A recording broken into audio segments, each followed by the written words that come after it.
India Namibia മാച്ചിലെ cross അനാലിസിലേക്ക് വന്നാൽ ടോസ് നേടിയ Namibian captain Gerald Erasmus India ബാറ്റിങ്ങിലേക്ക് അയക്കുകയാണ് ഉണ്ടായത്. അത് പ്രത്യേകിച്ച് ഒരു അത്ഭുതപ്പെടാനുള്ള കാര്യമൊന്നുമില്ല.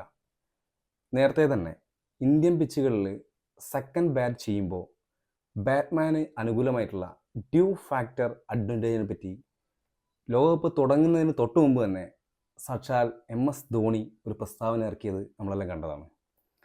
അത് അങ്ങനെയുള്ളൊരു ആനുകൂല്യം മുൻകൂട്ടി കണ്ടുകൊണ്ട് തന്നെയാണ് എറാസ്മസും ഇന്ത്യയെ ബോളിങ്ങിന് അയച്ചത്. ഇനി കളിയിലേക്ക് വന്നാൽ ആരോഗ്യ പ്രശ്നങ്ങളാൽ വിട്ടുനിന്നിട്ടുള്ള അഭിഷേക് ശർമ്മയ്ക്ക് പകരം മലയാളികളുടെ പ്രിയങ്കരനായ സഞ്ജു സാംസണാണ് ബാറ്റിംഗ് ഓപ്പൺ ചെയ്യാൻ ഇഷാൻ കിഷൻ ഇപ്പോൾ ക്രീസിലെത്തിയത്. നമുക്കറിയാം, ഇഷാൻ കിഷൻ വളരെ എക്സ്പ്ലോസീവായിട്ടാണ് റീസെൻറ്റ് മാച്ചുകളിലൊക്കെ ഇന്നിങ്സ് സ്റ്റാർട്ട് ചെയ്യുന്നത്.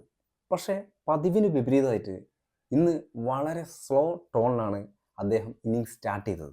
ആദ്യ 3 പന്തുകളിൽ ഒന്നും ചെയ്യാൻ സാധിച്ചില്ലെങ്കിലും പിന്നീട് ഒരു ബാറ്റിംഗ് വിസ്ഫോടനം തന്നെയാണ് സഞ്ജുവിൻ്റെ ബാറ്റിൽ നിന്ന് ആരാധകർക്ക് ലഭിച്ചത്. ട്രെമ്പിൾമാൻ്റെ ആദ്യ ഓവറിലെ അവസാന പന്തിൽ ലോഫ്റ്റ് ഡ്രൈവോട് കൂടിയ ഒരു കിടിലൻ 6.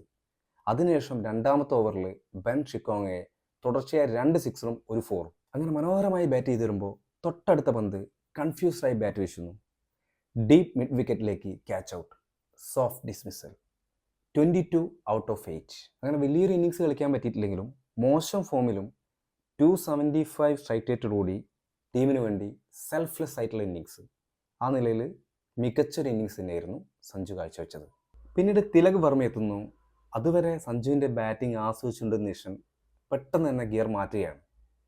പിന്നീട് കാണുന്നത് ബൗണ്ടറികളുടെ ഒരു കുത്തൊഴുക്കാണ്. അതിൽ JJ സ്മിത്തിൻ്റെ 6-ാം ഓവർ അക്ഷരാർത്ഥത്തിൽ ബോളറെ നിലം പരിശാക്കുകയാണ്. തുടർച്ചയായി 4 6-ഉം ഒരു ബൗണ്ടറി അടക്കം ആ ഓവറിൽ അടിച്ചു കൂട്ടിയത് 28 റൺസ്. അസാധ്യ പെർഫോമൻസ്. ഇഷാൻ കിഷനൊപ്പം നല്ലൊരു പാർട്ട്ണർഷിപ്പ് ബിൽഡ് ചെയ്യാൻ പറ്റിയിട്ടുണ്ടെങ്കിലും ഭാഗ്യം തുണച്ചിട്ട് പോലും തൻ്റെ പ്രതിഭയ്ക്കൊത്തുള്ള ഒരു പ്രകടനം കാഴ്ചവെക്കാൻ തിലക് വർമ്മയ്ക്ക് കഴിഞ്ഞില്ല എന്നുള്ളതാണ് സത്യം. 20 പന്തിൽ 25 റൺസ് മാത്രമാണ് നമീബിയ പോലെ കുഞ്ഞൻ ടീമിനെതിരെ തിലക് വർമ്മയ്ക്ക് നേടാൻ സാധിച്ചത്. പിന്നാലെ വന്ന സൂര്യയാണെങ്കിലും പാടെ നിരാശപ്പെടുത്തി. 13 പന്തിൽ 12. ഷോർട്സിൻ്റെ ട്രിക്കി ബോളിൽ ഗ്രീനിൻ്റെ മനോഹരമായ സ്റ്റമ്പിങ്ങിലൂടെ അദ്ദേഹം പുറത്തായി. ഹർദിക് പാണ്ഡ്യയുടെ ഒരു 1 മാൻ ഷോയ്ക്കാണ് പിന്നീട് അരുൺ ജെയ്റ്റ്ലി സ്റ്റേഡിയം സാക്ഷ്യം വഹിച്ചത്. നമീബിയൻ ബോളേഴ്സിനെ അദ്ദേഹം തലങ്ങും വിലങ്ങും ബൗണ്ടറി വായിച്ചു. ദുബൈ മികച്ച പിന്തുണയും കൊടുത്തു. അവസാനം ടൂർണമെൻറ്റിലെ 1 ഓഫ് ദ മികച്ച കച്ചിലൂടെ ലേഷറിൻ്റെ കൈകളിലേക്ക് ഒതുങ്ങുന്നതിന് മുമ്പ് അർഹിച്ച അർദ്ധ സെഞ്ചുറി അദ്ദേഹം സ്വന്തം പേരിൽ കുറിച്ചിരുന്നു. ഫിനിഷിങ്ങിൽ റിങ്കു സിംഗ് വീണ്ടും പരാജയപ്പെട്ടു വെച്ചാൽ വേറെ ആശങ്കകളൊന്നും ബാറ്റിംഗ് നിരയിലില്ല. ഇന്ത്യൻ സ്കോർ 209 പകരം ഒരു 230-40 ഫിനിഷ് ചെയ്യാമായിരുന്നു റിങ്കു കൂടി ഫോമിലായിരുന്നെങ്കിൽ.